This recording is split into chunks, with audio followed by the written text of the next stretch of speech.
Okay, so for today's lecture, lecture 5, ang pag-aaralan natin is central limit theorem. Okay? So for our learning objectives, we have 3, right? So ang una, i-illustrate natin si central limit theorem. Pangalawa, bukod sa pag-illustrate ng concept nito or paano siya gumagana, we have to illustrate CLT for finite and infinite population. So magkakaroon tayo ng dalawang sets of formulas. Okay? Pangatlo, we have to solve applied problems involving sampling distribution of sample means, or it's a typographical error, this should be or the frequency distribution of the sample means. So they're just basically the same thing. So sampling distribution of sample means is also the frequency distribution of the sample means, right? So like what we have tackled in previous lecture. So to start, alamin muna natin kung ano ba si central limit theorem. Ano ba yung definition niya, about saan siya. So according to this definition, a mathematical model or proof that depicts a normal distribution of the sampling distribution. Depicts a normal distribution of the sampling distribution of the sample means. So basically, yung sampling distribution daw ng sample means mo, it should be normal, always. Right? So regardless kung ano yung shape ng population mo, let's say kumuha ka ng population na grade 11 students within your campus, tapos, ang shape nito, if ipa-plot mo sa histogram or in bar graph, it can be skewed, it can be normal, it can be bimodal, or it can be a flat line for a constant values. So may rare scenarios lang na ganon. Right? So regardless kung ano pang shape ng population mo, dapat ang sampling distribution mo of your sample means should be a normal distribution. So, normally distributed siya. So, yun yung sinasabi ni central limit theorem. Right? So, first, ito yung mga facts sa central limit theorem. Right? So, before tayo mag-solve with problems involving the central limit theorem, let's learn the facts of central limit theorem. So, una, the population mean is equal to the mean of the frequency distribution of the sample mean. So, ang dami niyang words. Right? So, basically, ang sinasabi nito, ang population mean mo, or it is denoted by your mu, okay, it should be equal to the mean of your frequency distribution of the sample mean. So, ano ba itong frequency distribution of the sample mean? It is also the sampling distribution, right? So, ang formula dito is mu sub x bar. So, equal lang sila ng value. Kahit ano pang gawin mong dataset dyan, equal sila na magiging value. So, yung population mean mo is equal to the mean of your sampling distribution. So, ganun lang siya. Right? So, pangalawa, the sample standard deviation is equal to the population standard deviation divided by the square root of sample size. So, kanina, let's say, meron kang population ng grade 11 students, kumuha ka ng sample na 15 sa kanila, or 15. So, out of 15 grade 11 students, yun yung magiging sample size mo. Right? So, yung sample standard deviation, denoted siya by mu sub x bar. Okay? So, mu sub x bar siya. So, mamaya i-explain ko kung ano yung mga sinasabi ko. Okay? So, it is equal to the population standard deviation divided by the square root of your sample size. So, kung may sample ka na 15, square root of 15 yung denominator mo. So, ganun lang siya. Pangatlo, the frequency distribution will assume normal distribution regardless of I think na-delete yung letters or yung text. Pero, regardless of your population shape. So, yun yung third fact. Okay? So, ngayon, let's delve to finite and infinite population. Kailan ba sila ginagamit and kailan sila hindi ginagamit? So, ang finite and infinite population is ginagamit for variance and standard deviation. So, for infinite, wala tayong correction factor. So, as you can see, meron tayong FPC dito, yung may square root sa baba. So, yan yung finite correction factor natin. So, ginagamit lang sila for finite population or yung sampling without replacement. So, as you can see dito, ba't ayaw niya mawala? Okay. So, ang sinasabi dito, maglalagay ka ng correction factor kapag ang population mo is finite or gumamit ka ng sampling without replacement. Okay? So, ang sinasabi dito, magdadagdag ka ng square root of this quantity or your population minus your sample divided by the population minus 1. So, ganun siya. So, basically, kapag naging variance yung sinusolve mo, kasi ang correction factor na to is ina-add sa standard deviation, pero ang standard deviation, kapag in-square mo yan, magiging variance siya. So basically, itong buong quantity na to, kapag in-square mo, magka-cancel out yung radical. So as you can see dito sa taas, yung n minus n divided by n minus 1, wala na siyang square root, kasi nag-cancel out siya sa squared. Okay? So sige, move on tayo dito sa infinite population, or yung sampling with replacement. So kanina, itong nasa baba, unahin natin si standard deviation, yung sample standard deviation mo is equal to your population standard deviation divided by the square root of your sample size. So, ito yon. Ito siya. Okay? Yung second bullet sa facts of CLT. Ayan yung relationship niya. And then, if you square that, alam natin na kapag sigma, standard deviation lang siya. Pero kapag sigma squared, magiging variance na siya. So, your sample variance is equal to the population variance divided by the sample size. So, yun yung magiging formula niya. Okay? So, yan, na-explain na natin yung formulas and yung yung classifications niya for finite and infinite population. Okay, so we will use that later on. So, ito, recall muna natin yung z-scores or yung standard scores. So, we have a problem. A variable is normally distributed with mean equal to 100 and standard deviation equal to 100. Find the z-score corresponding to the following raw scores. So, ito yung mga scores mo. 95, 90, 105, and 15. So, basically, ito yung mga x mo. So, ayan siya. So, ang formula natin for z-score, right, is basically your raw score minus the mean divided by your standard deviation. So, as you can see, equal sila parehas. So, your raw score, which is 95, minus the mean divided by your standard deviation. So, basically, it is equal to -5 out of 100. So, ito siya. Ito yung z-score mo. So, applying these formulas for all your scores, so makukuha mo yung mga following values. Okay? So, hindi ko na siya masyadong i-explain in detail kasi it is from the previous lecture naman. Okay? So, ayan siya. Ayun yung final answers. So, okay, recall ulit natin yung finding the area. Okay, so find the area under the normal curve given the following conditions. So, between z is equal to 1 and z is equal to 1.58, so, hahanapin mo yung area under the normal curve. So, gagamit ka ng z table. So, ito siya. So, between z is equal to 1 and z is equal to 1.58, una, kukunin mo yung areas corresponding to each intervals. So, for z, kasi ang interval mo dyan, from, let's say,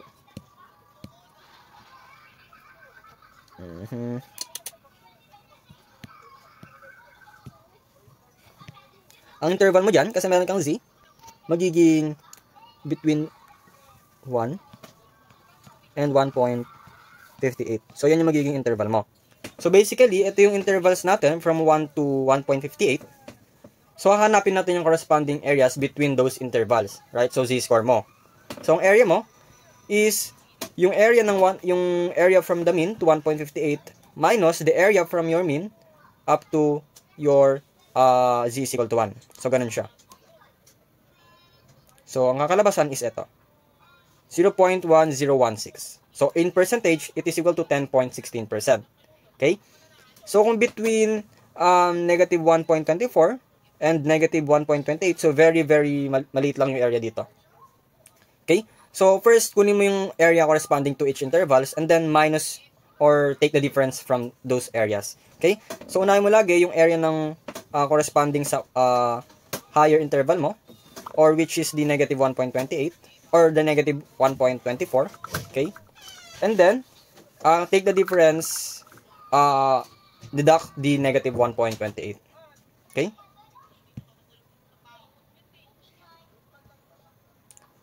So, ganun lang ang gagawin mo for each number. And then, gagamit ka lang ng z-table for these examples. Okay? So, later on, we can solve each of the problem in details. So, more on central limit theorem na siya. Okay? So, example number 1, a population of size of n is equal to 250. And bakit may ganyan? And mean, or population mean of 76 has a standard deviation of 14. So, meron tayong tatlong scenario. First scenario, what is the probability that a random sample of size n is equal to 35 will have a mean of 79? Pangalawa, what is the probability that a random sample of size n is equal to 140 will have a mean of between 74 and 77? So, pangatlo, what is the probability that a random sample of size n is equal to 219 will have a mean of less than 76.5? So, basically, probability yung hinahanap dito or proportion or area or percentage. So, isa lang naman yung mga terms na yun. Okay, now let's compute for the following scenario. So, scenario A, what is the probability that a random sample of size n equal to 35 will have a mean of 79? So, dito, let's first list down the given.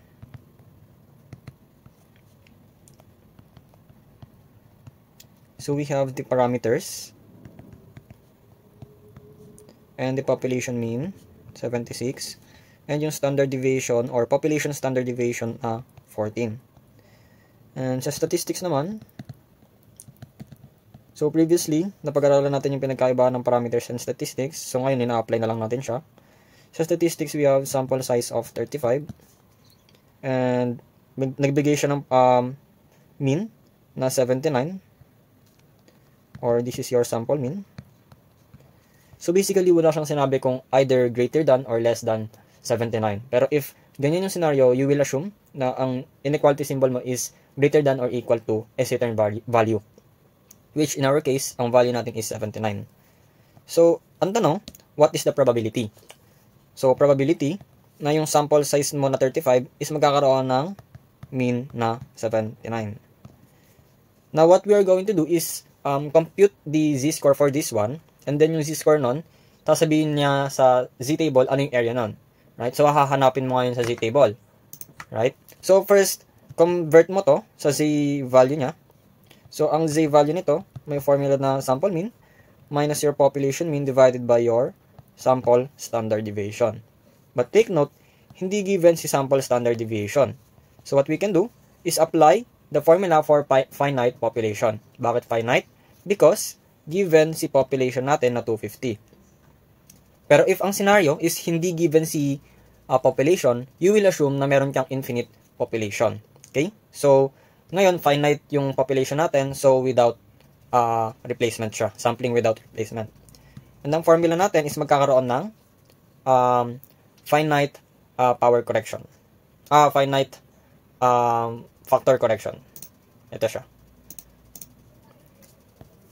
So, ang formula natin for this one is the population standard deviation divided by your square root of sample size times the square root of your n minus n, or your population minus the sample size. All of that divided by your population minus 1. So, itong kabuuan na ito yung magiging finite correction factor natin. Okay? Or yung FPC na tinatawag. Now, we can substitute na yung values natin. So, we have population standard deviation of 14. Sample size na 35. Multiply natin sa finite correction factor. Yung population natin is 250 minus yung sample, which is 35. Then divide that by your population minus 1. So, kung ipa-plug in natin to sa calculator, ang magiging value niya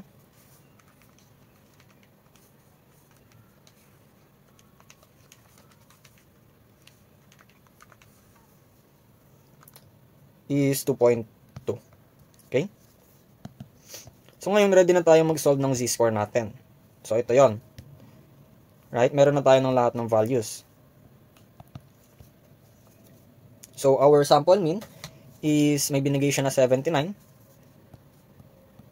minus your population mean, which is 76, and then divide that by your sample standard deviation, which is 2.2.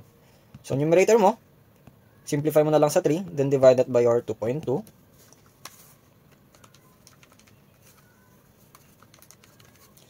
So, makakakuha ka ng z-score na 1.36.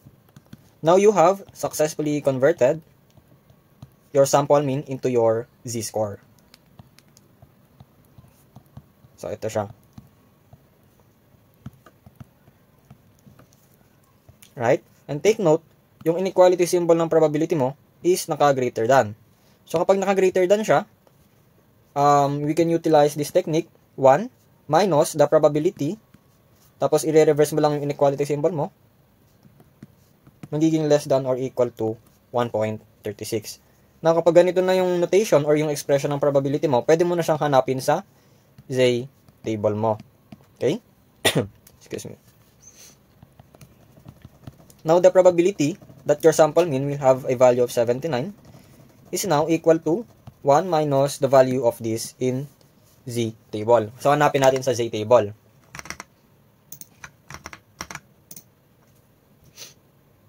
.36.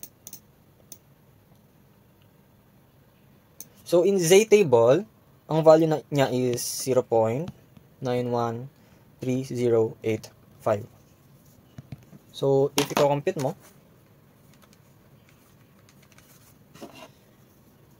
you will have a result of 0.086915. Or in percentage, pwede mo siyang convert, magkakaroon ka ng 8.69%. So, ayan na yung final values mo. Ito in decimal, ito in percent. Okay? Okay. So, for scenario B, ang tanong, what is the probability that a random sample of size n will have a mean of between 74 and 77? So, meron kang mean interval ngayon. So, paano yan ngayon? So, first, let's try to list down the given muna for parameters. N is equal to 250 pa din. Population mean is 76. Population standard deviation is 14. And for statistics, binigay siya ng scenario B. N is equal to 140. And meron siyang binigay na interval for your mean, which is itong part na to, 74 and 77. So, ang tanong niya, what is the probability that your sample size of 140 will have a mean between 74 and 77? So, ito ngayon yung sample mean interval mo. Ito yung binigay niyang interval for your sample mean. Okay? So, paano ngayon kapag may interval na yung sample mean mo? First, you will evaluate each of these intervals individually. So, converting them into your z-score, and later on, computing for the areas that involve these intervals individually. So, I will show the step-by-step para mas makasunod kayo. And ito naman, take note that your sample mean is less than or equal to 77. So, basically, ito, pwede mo na itong hanapin sa z-table. So, kunin na natin siya. First, let's compute the z-score equivalent. So, ayan yung hahanapin natin. Okay? Yung blank na yan. So, z is equal to your x bar or your sample mean minus your population mean divided by your sample standard deviation. So, your sample standard deviation, alam natin na kapag finite siya, may correction factor. So, ito lang siya.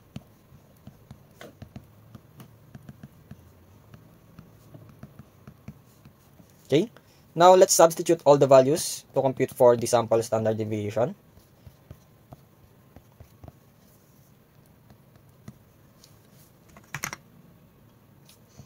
Anong sample size natin? 140.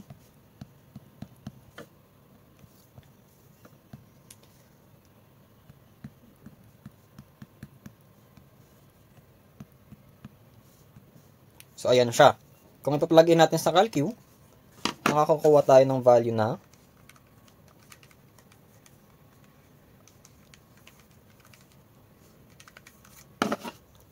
around 0.79 in 2 decimal places. So, ngayon, pwede na natin hanapin si z-score. So, ito siya. So, your x bar, ang hinahanap natin is 477. So, ayan yung isa-substitute nyo. So, 77 minus your population mean na 76. Divide that by your computed sample standard deviation, or 0.79.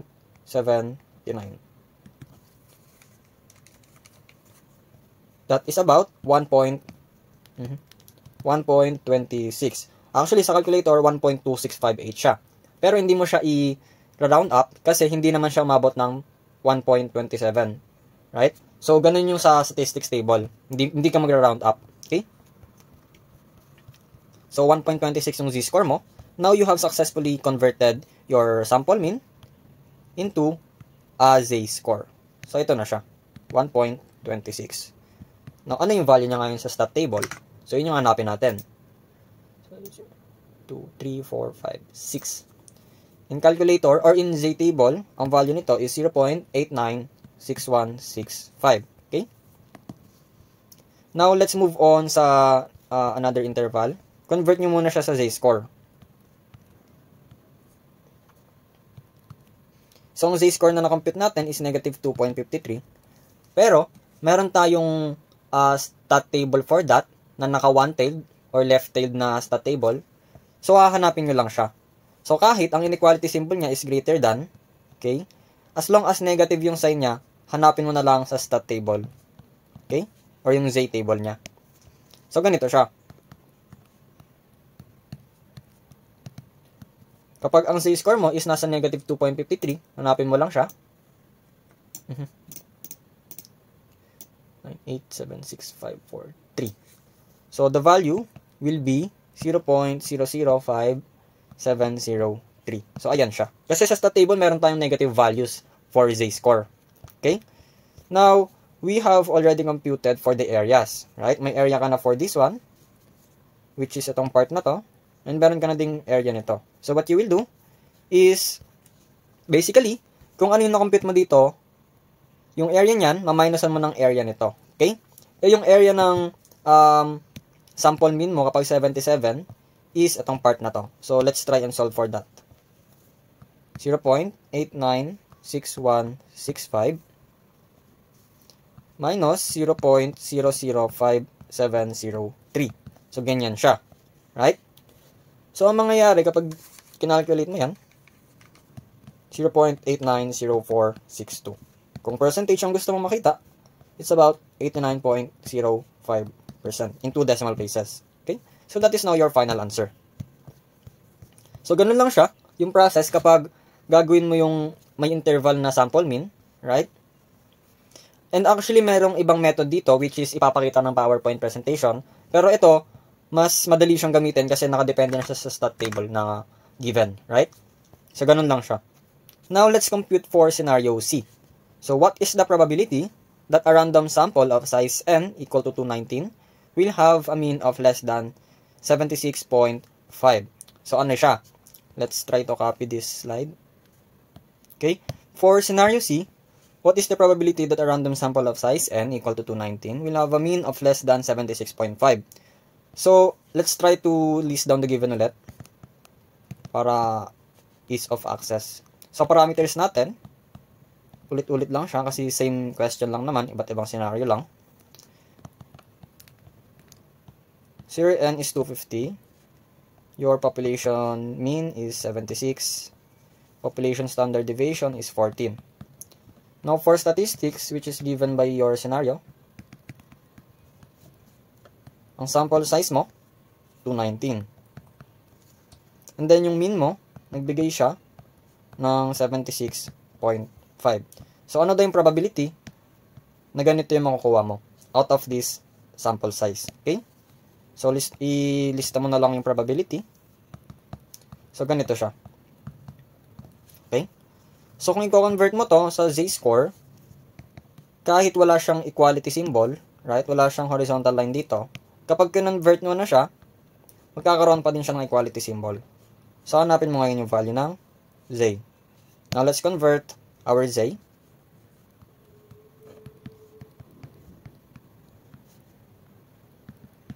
Okay? Now, let's solve for your sample standard deviation ulit. Yung may finite correction factor.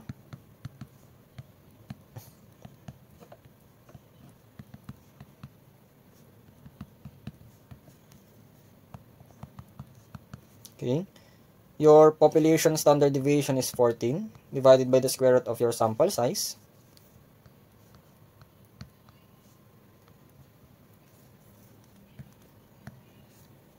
So, 250 minus your sample size, which is 219. Then, 250 minus 1 is 249. Okay? Now, calculate those. Ang makukuha mong value is around 0.33 in 2 decimal places. Okay? Tapos, ready ka na ngayon mag-solve for your z-score. So, substitute mo na lang yung sample mean. Ang binigay niya is 76.5. Minus mo na lang yung 76 na population mean. Divide that by your computed sample standard deviation na 0.33.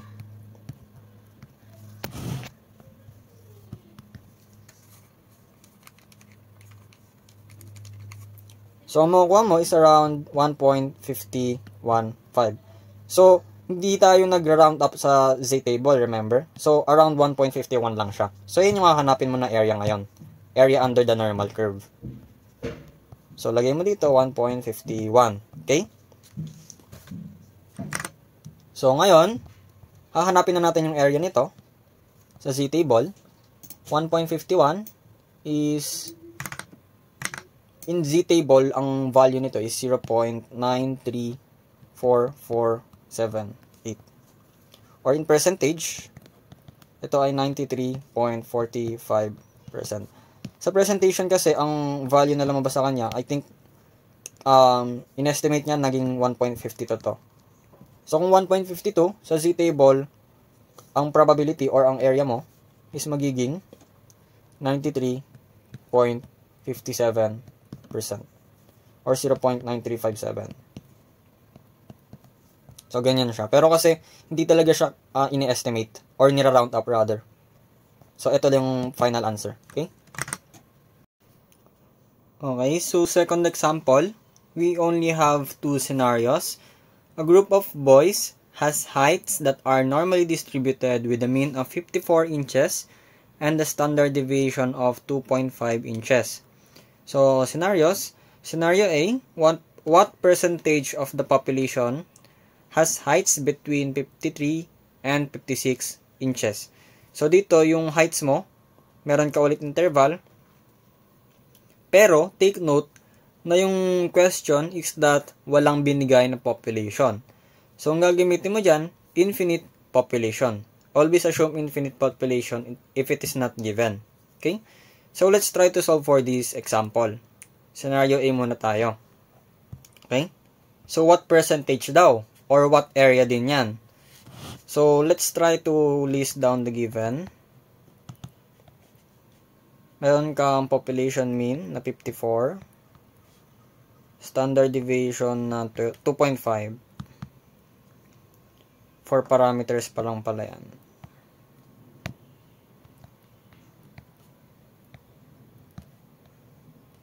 Since infinite siya, convert it to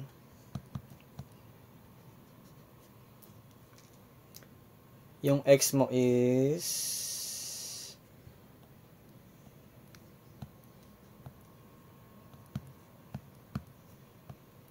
ganyan siya. So, hindi siya mean. Hindi siya rather sample mean. Ano na siya? Population, ano na siya. Okay? So, basically, what you will do is convert this again to z-score individually. So, magsimula tayo dito sa 53. So, take note, sa inequality symbol mo, naka-greater than siya or equal to 53. Then, yung isa naman, less than or equal to 56. So, let's try to solve for this first muna. Kasi naka-less than na siya.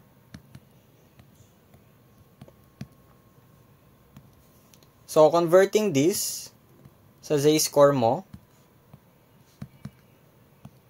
x minus your mu,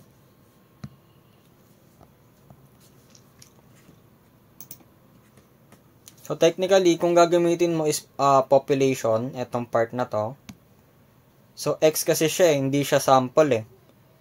Right? So, population siya yung tinutukoy. So, what percentage daw ng population yung may height na between 53 and 56? So, basically, wala kang kinuwang sample. So, directly kang nag-test sa loob ng population. So, ang binigay na x ngayon is nasa 56 muna tayo. 56. And yung population mean is 54. Right? So, ang population standard deviation is 2.5. Ang makukuha mong z-score is ang numerator mo 56 minus 54, which is 2, divided by your 2.5. So, it's about 0.8. Okay? So, now you have successfully converted your x into z-score. So, hinahanap mo muna yung z-score, diba? So, 0.8 yan. Ano ngayon yung area na kinabibilangan yan? So, if hahanapin mo sa stat table, 0.8, okay?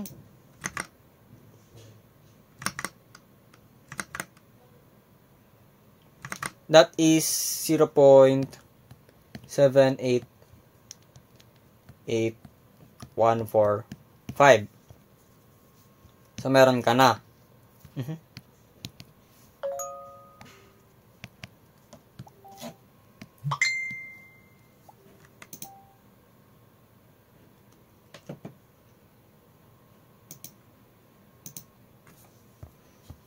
Now, let's move on sa pangalawang or sa unang interval, yung 53.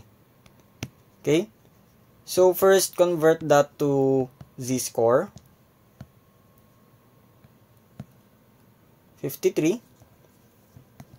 Ang z-score mo ngayon is 53 minus your population mean, which is 54. Divide that by your population standard deviation, which is 2.5. Nalabas dyan, 53 minus 54 is negative 1. Divide that by your 2.5. So, negative 0.4. Okay? Now, you have successfully converted your X into your Z-score. So, ito yun na yung ipa-plug in mo dyan. Now, take note, kahit na yung inequality symbol mo is naka-greater than or equal to, may sign ka na negative. So, ang gagamitin na lang natin dyan is instead na gagamitin natin yung 1 minus the probability of something, kunin mo na lang yung left-tailed na area under the normal curve. So, this is equal to, kung titignan natin sa normal curve, negative 0.4. Ang value nito is 0.344578.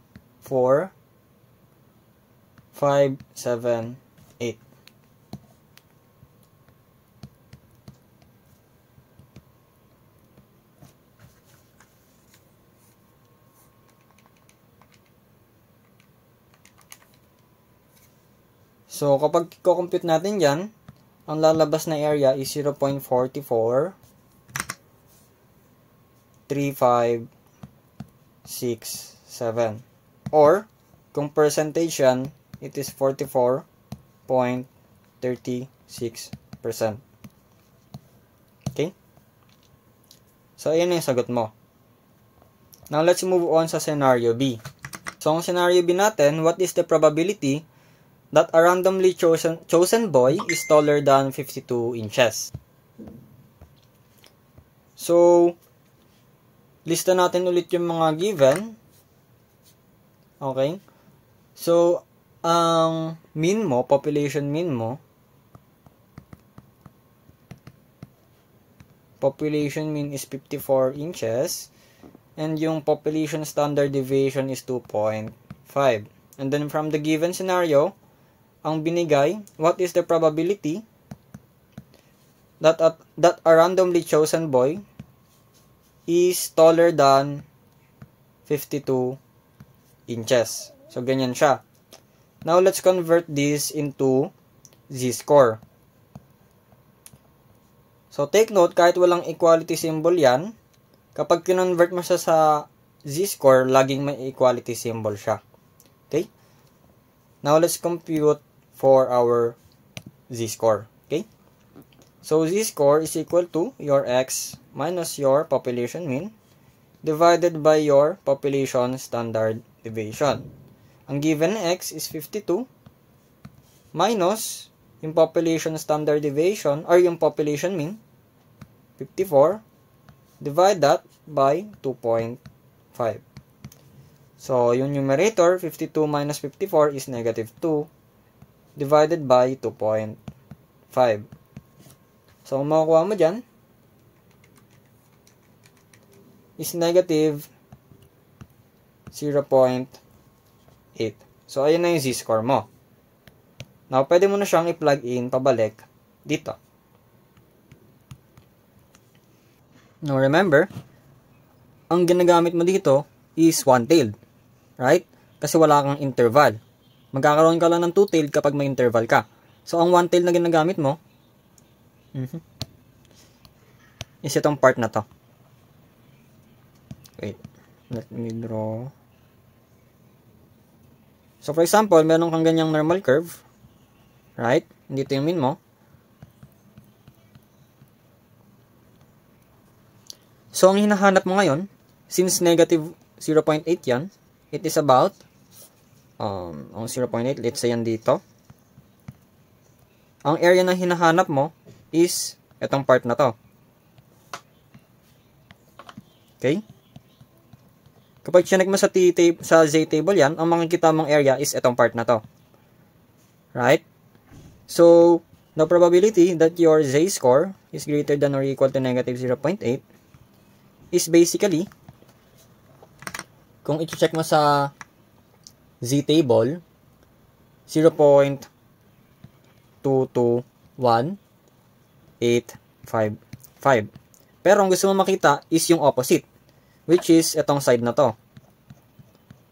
Kasi ang pinapahanap sa'yo is the probability that your not a randomly chosen boy, itong part na to, is taller.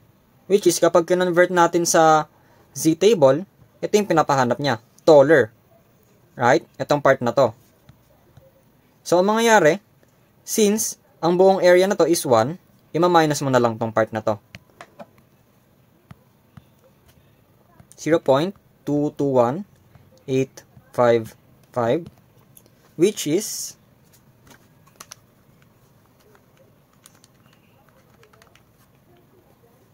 makakuha ka ng value na 0.778145. Earlier, ang ginawa nating technique is magkakaroon ka ng 1 minus some value. Let's say, asan na yung example natin?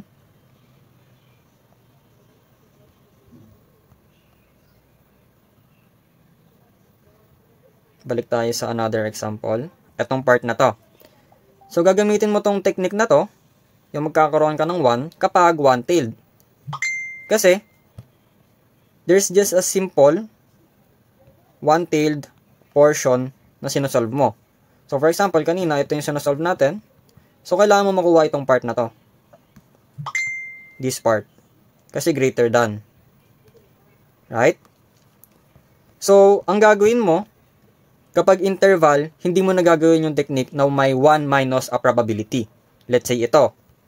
So, greater than siya. Right? Itong part na to. So, initially, ang iisipin mo, hahanapin mo yung 1 minus something. Or 1 minus itong area na to, which is mali. Kasi meron kang interval. So, from, let's draw a normal distribution. Right? So, for example, ito yung min mo. Hahanapin mo yung from, let's say, ang min mo is, population min mo is 76.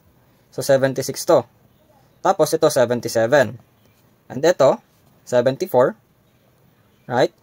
So, hahanapin mo yung area na yon, yung between that part. So, wala ka nang ima-minus from 1. Kasi, ang hahanapin mo, itong area na to. Right? Kasi, kapag nahanap mo na to, let's say, hinahanap mo to kanina, hindi mo na siya isasubtract from the totality of your area na 1. Whatever this value, hanggang dyan ka lang. Kasi, ang isusolve mo lang is itong area na ito. Okay? So, basically, ganun yung concept niya. Kapag may one-tailed ka lang na interval, let's say ito, one-tailed lang siya, gagamitin mo yung technique na may 1 minus the area, the computed area. Pero kapag may interval ka, let's say ito, tapos, may greater than ka, tapos negative, pwede mo nang i-substitute ka agad, tapos masasolve mo yung certain area na makikita mo sa z-table, which is ito. Okay? So, basically, ganun lang yung concept niya. And then, your final answer in this question is, kapag naka-percentage, is 77.81%. So, ayan siya.